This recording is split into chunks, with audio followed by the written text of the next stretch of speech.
Proyek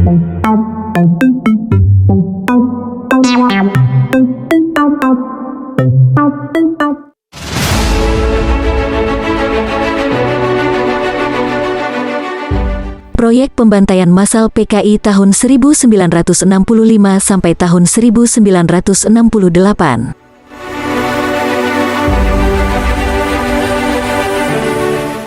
Pembunuhan dijadikan proyek untuk memusnahkan oposisi terorganisasi angkatan bersenjata, diikuti beberapa jenis tanggung jawab.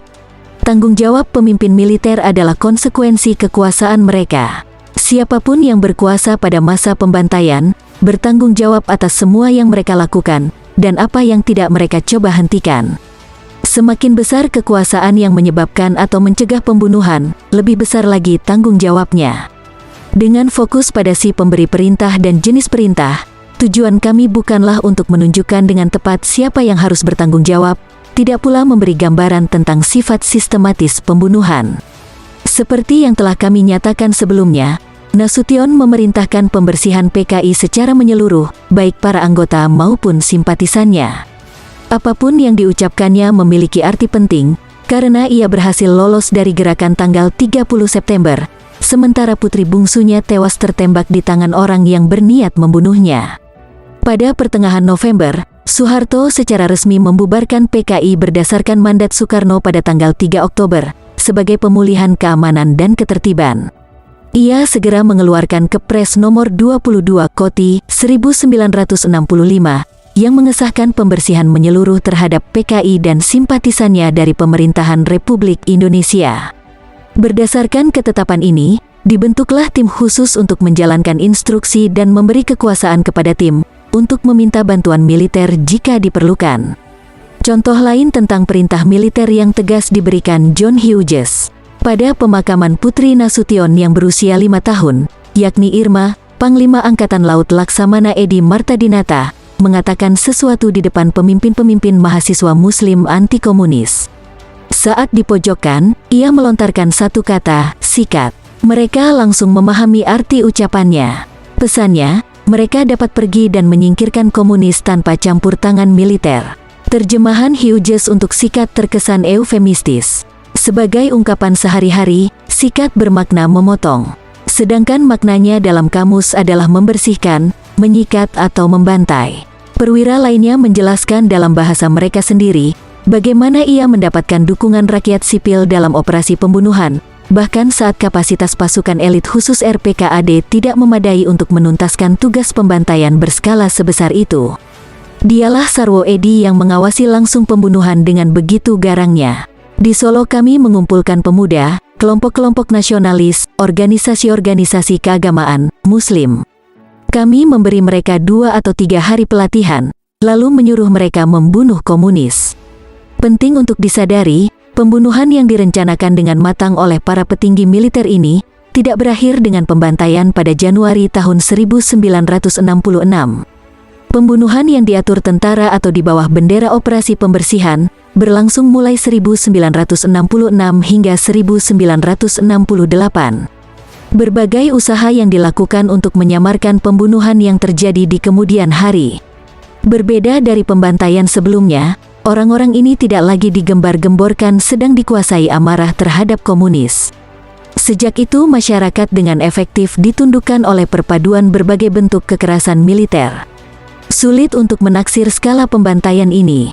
Brian May memberi gambaran tentang sifat pembantaian ini, dalam bahasannya mengenai pembantaian di Jawa Tengah November sampai Desember tahun 1968. Prinsen mengatakan, ia yakin bahwa 860 orang dibantai dengan kepala dipukul batangan besi.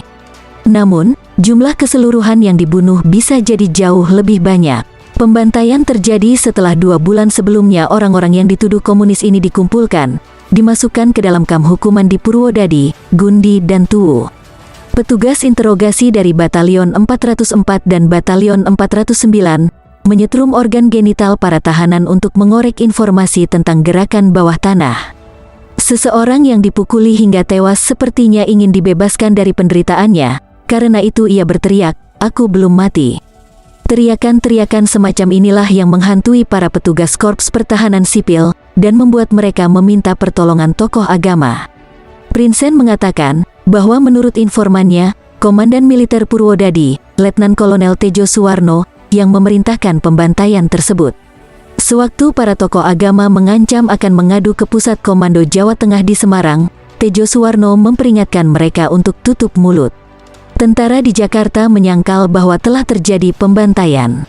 Namun, Panglima Jawa Tengah Mayor Jenderal Surono terlanjur bertindak terlalu jauh dengan mengatakan bahwa beberapa tahanan ditembak saat berusaha melarikan diri, sementara lainnya telah bunuh diri setelah tertangkap di bunker. Sejumlah aksi protes atas pembantaian tahun 1965 sampai tahun 1966 tidak berhasil. Tidak lama setelah mereka memulai aksinya, Menteri Luar Negeri Subandrio meminta Soekarno, saat itu masih menjabat presiden, memecat Soeharto dan Nasution, kemudian mengajukan mereka ke pengadilan atas tuduhan pembantaian massal. Namun, pada Oktober tahun 1966, Subandrio sendiri diajukan ke pengadilan dan dihukum mati. Perintah Soekarno untuk mengakhiri pembunuhan pun tidak berhasil. Akhirnya, ia meminta anggota Himpunan Mahasiswa Islam untuk berperilaku seperti layaknya seorang Muslim, dan paling tidak mengubur mereka yang tewas. Kini kita beralih ke aspek tanggung jawab langsung, tangan siapa yang berlumuran darah? Istilah pembantaian dalam konteks lunak, tidak kritis, menghilangkan ciri mendasarnya. Pertama, baik jagal maupun korban berasal dari kalangan masyarakat yang berbeda. Mereka yang memberi perintah langsung, meletuskan tembakan, mengayunkan parang atau pisau jagal, harus bertanggung jawab. Tapi perlu dipahami, bahwa terdapat pembunuhan lain di dalam keseluruhan proyek pembunuhan, dan subkelompok pembunuhan tersebut dibedakan secara geografis. Jumlah korban tewas, korban yang diviktimisasi, dan jagal bervariasi dari satu daerah ke daerah yang lain.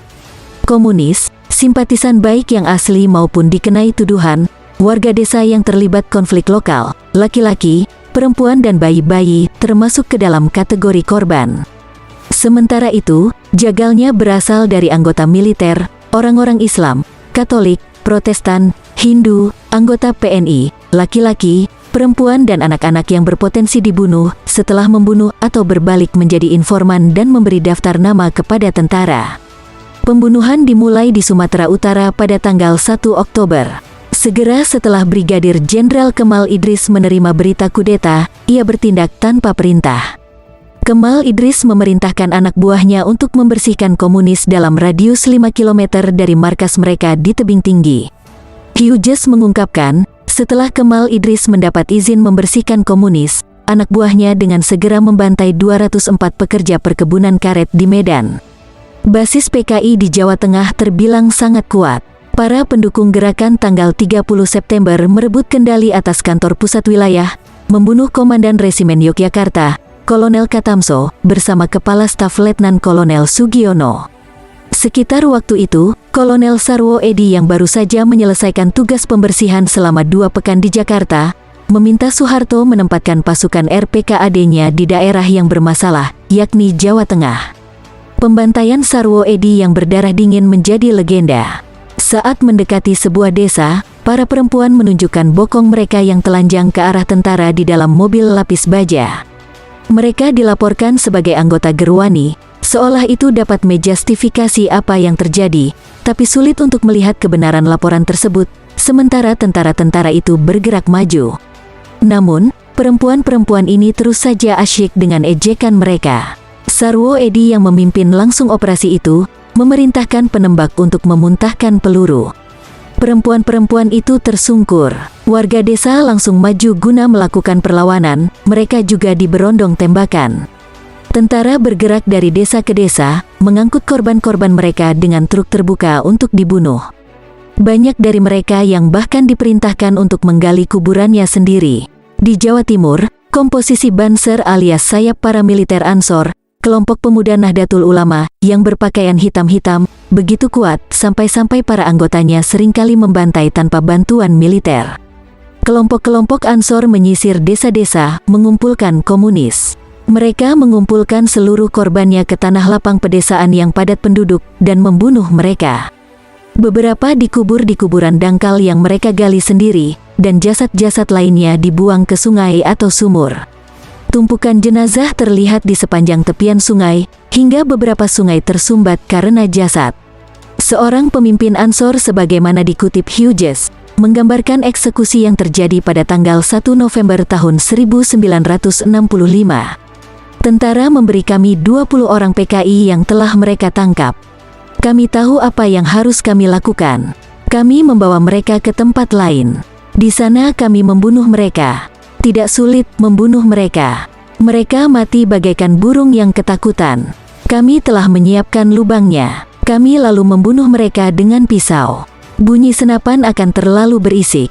Bisa-bisa mereka membuat panik penduduk setempat. Masyarakat memiliki kenangannya masing-masing menurut pengalaman mereka selama masa pembunuhan. Ini bisa menjadi indikator bahwa terdapat berbagai cara untuk mengeksekusi para korban. Di Lawang, Kabupaten Malang, Jawa Timur misalnya, korban digantung dan dipukuli dengan brutal oleh anggota Ansor di bawah perlindungan Satuan Tentara Zipur 5, satuan tentara yang mengerjakan bangunan. Di Singosari, juga di Malang, korban dipenggal kepalanya. Di Kabupaten Jember, Kesatuan Armet 3, Artileri Medan, menembak korban mereka sepanjang waktu selama 2,5 bulan.